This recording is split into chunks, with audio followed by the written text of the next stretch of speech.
We are right on the edge of the southern suburbs of Beirut that has been the focus of these intense Israeli airstrikes, especially in the past 48 hours almost.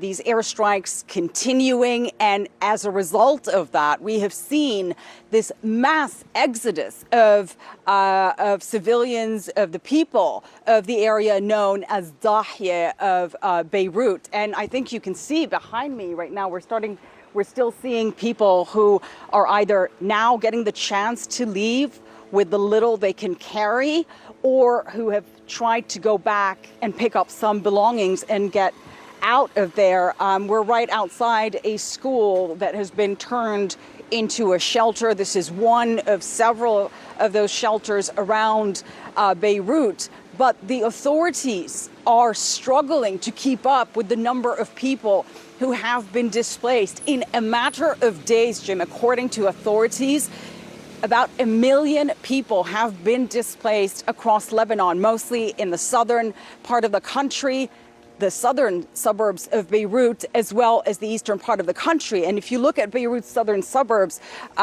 this is one of the most densely populated areas, or was, of Beirut. It had a Hezbollah presence, as we saw. This is where the Israelis killed the leader of Hezbollah, Hassan Nasrallah, and other top commanders of the group. But it is also home to hundreds and hundreds of thousands of people who have now been forced out of their homes.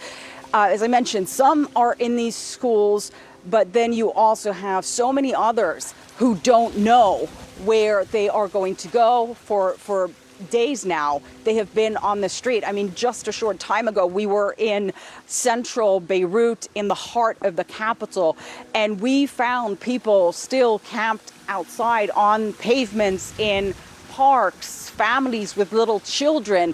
We spoke to Lebanese families, Syrian refugees who have been in this country for 10 years, who fled the civil war in their country, and now they're here displaced again with nowhere to go. We met migrant workers from Bangladesh, from Ethiopia.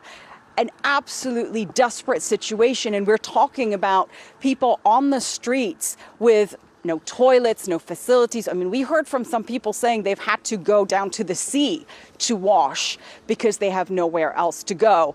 And I met an elderly woman from Syria, and she said that she fled the airstrikes.